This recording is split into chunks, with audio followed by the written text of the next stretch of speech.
Greetings and salutations, YouTube. Hitakari Mike here, bringing you the second episode of Let's Play Euro Truck Simulator 2. Okay, I got an email. As you can see, I have a longer route this time around. Actually, I don't even remember where I'm going. To Nuremberg. Okay, and 3 awards actually. Quite a bit higher than that first one. Once again, as I don't have my own truck, I'm using a company provided one. Although it is a pretty sweet truck.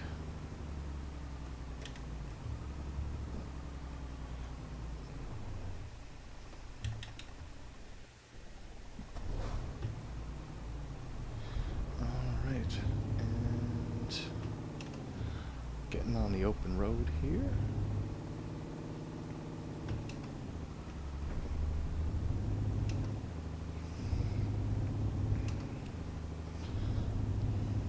I don't know, in my previous run I was doing before, like on my own time, I had the Valiant truck, or the Jeepers. Heavy on the brakes there. Or, at this point, the Volvo equivalent.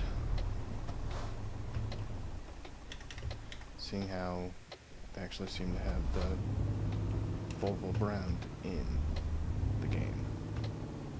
Guy probably hates me.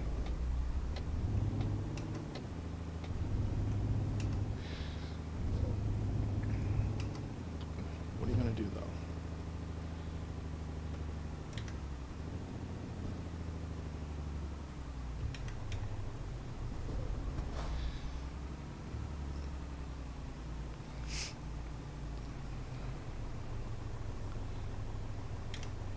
There's quite a bit of traffic, and that guy is going super slow. Alright, buddy.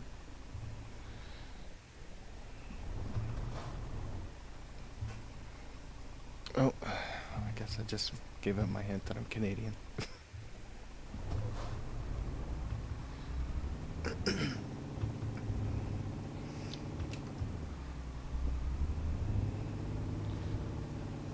I can see it's going to take a long time just to get through this light here. Okie dokie. So I was kind of going over maybe what I should be talking about to fill the time. And I was kind of thinking of maybe talking about some of the D&D things that I did when I was younger. As I don't play D&D anymore. Don't get a red light. Red light offense. Oh well.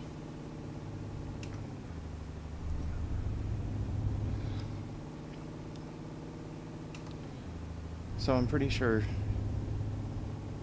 I could have been classified as a munchkin, as I enjoyed going through the combat more than the actual role-playing experience.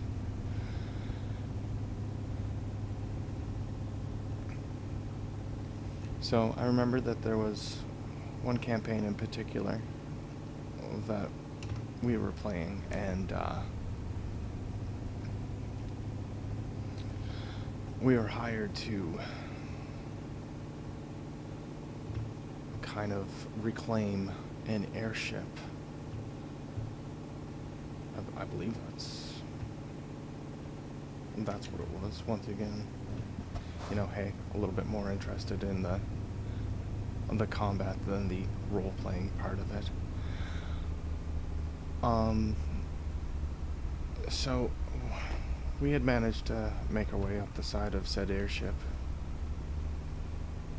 to get onto the deck, and I was playing a cleric. Now, I don't play regular clerics. I play the kind of cleric that, you know, for like my party members and everything like that. Yeah, I'll take care of wounds. But for the most part, I'm going to be kind of focusing more on, you know, being able to like prevent people from taking wounds by taking out the enemy. And you know, I don't know, maybe this is against the min-max, but because I was more focused on being able to do out hand-to-hand combat damage, when it came to stats, I was more interested in strength as opposed to wisdom. Anyone who plays or played D&D understands that, like, the cleric's main stat was wisdom. So like all of like your spells and stuff like that was based off of your wisdom attribute. So the higher your wisdom, the more spells that you could have per day. Yada yada yada.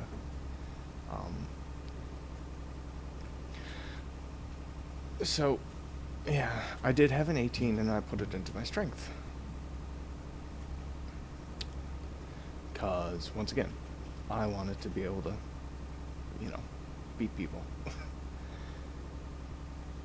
So we ended up on the deck of this airship, and sort of the mentality was, you know, hey, like let's put a little bit of the fear into them, you know, and we'll kind of take down their toughest guy to try to, you know, break some morale. And so, you know, asked the DM, you know, to try to like single out who looked like they were the toughest guy and, you know, kind of face them. And so he had like some guy that was I think it was a half giant. It's like, oh yeah, there's a half giant on this airship, being part of the crew. So it's kind of like, okay, well, you know, I'm not going to deviate from the plan. So, you know, start taking on this half giant in combat. And he was using like spiked knuckles and a chain as his weapon. And I had a heavy flail.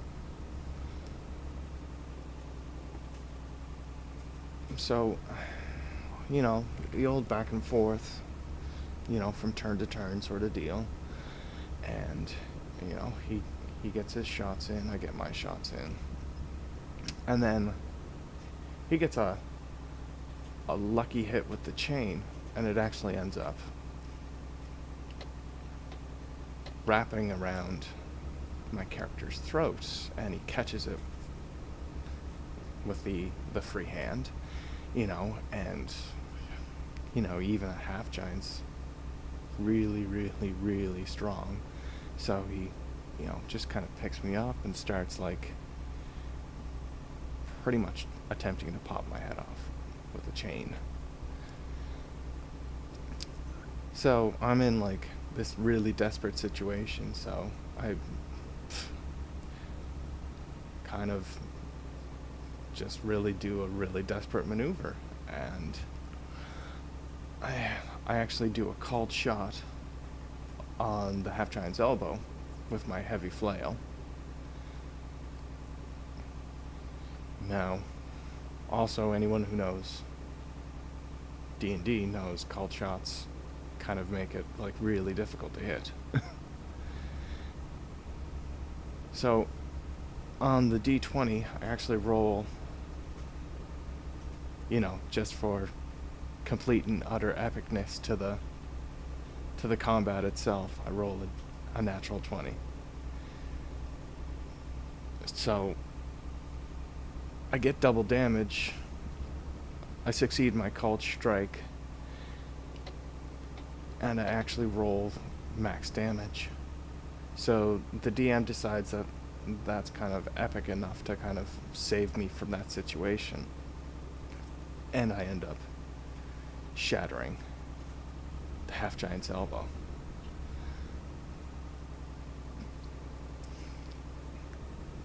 To which, half-giant, kind of kneels a bit in pain. And then I proceed to make a strength check, which is 18.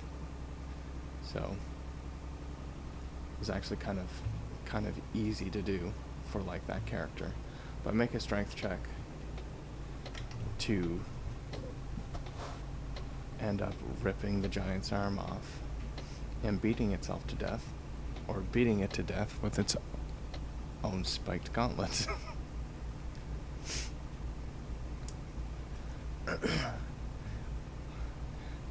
And the show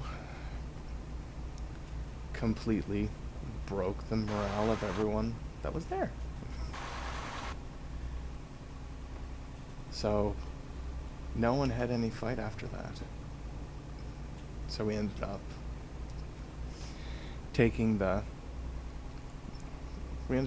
succeeding in capturing the airship from it, which was really, really cool. A really awesome experience for me.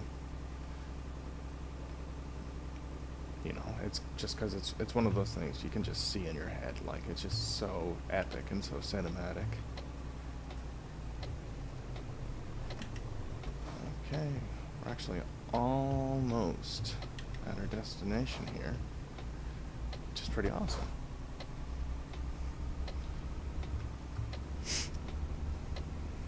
So yeah, I'm just kind of an all-around nerd, I guess. A game. I play RPGs, or played. I don't really have anyone to play with anymore. And actually enjoy some of the tabletop RPGs.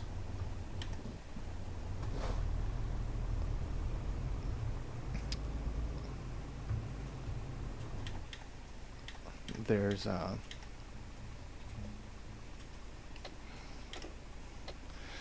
the Arkham Horror tabletop game is actually it's really fun if you have an afternoon.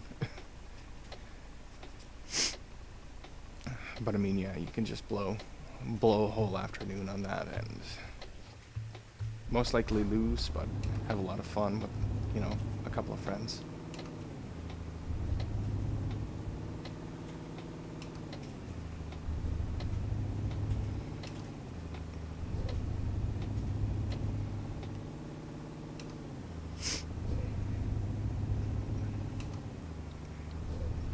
Actually, my girlfriend and I just noticed that Will Wheaton has videos of tabletop gaming, so we've been watching those.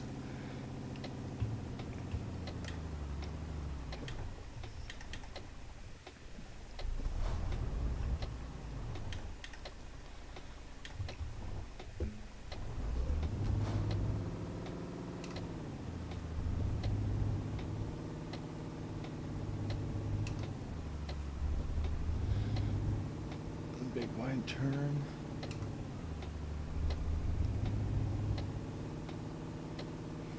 Okay, signal light. You can go away.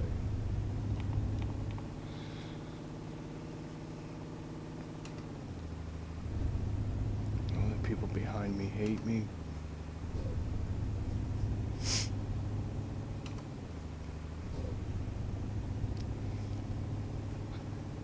So yeah.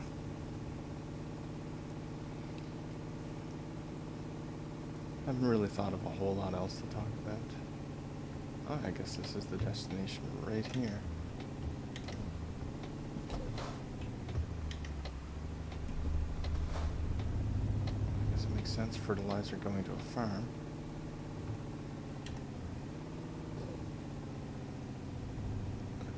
Okay. And like I said before,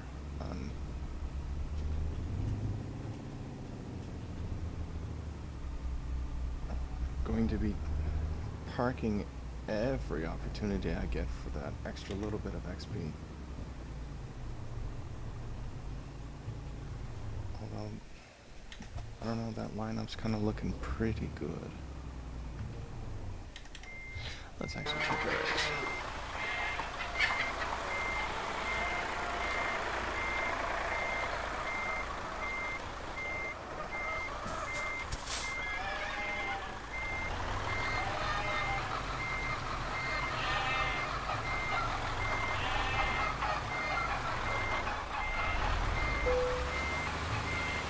There we go. Oh, not bad, not bad. Bam. Another job done. Oh, this is enough to get up to level 1. Okay, so what I'll do in this situation is... Actually, let's do another couple of rounds without my own truck.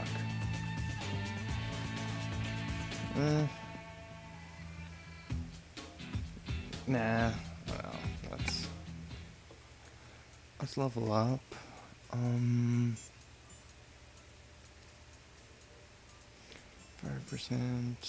Let's get some high value cargo. Supply that. Let's find out what this email is. Ooh, new Volvo trucks. Luxembourg.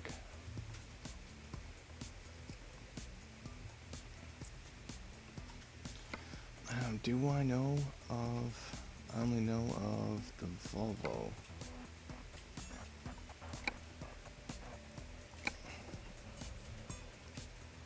Let's go check it out. But I'm almost certain all of the Volvo trucks have level requirements. Oh. I guess not.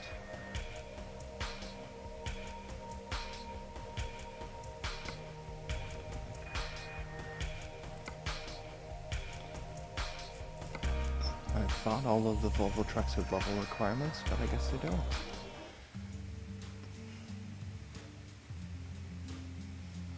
So... Oh. I can go to the bank. I can get a loan. Whoa. Sorry about that. Phone call. Okay, so I ended up borrowing 100,000 euros. To which I'm just gonna go to the truck dealer. Yes, take me there. I'm gonna pick up my first Volvo.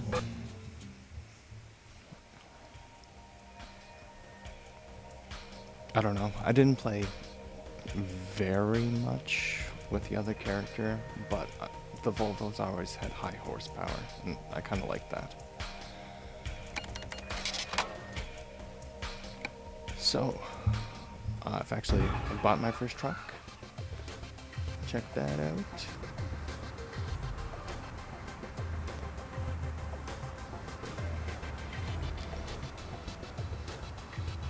Hopefully later on, any of the people that I hire like Volvo trucks, because that's what they're getting.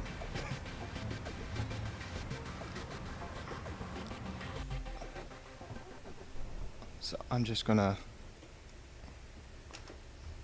park my new truck in the garage. Okay.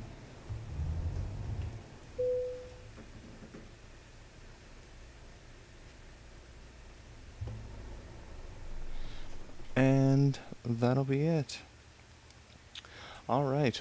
Well, if you liked the video, please like and favorite, and I hope to see you in the near future.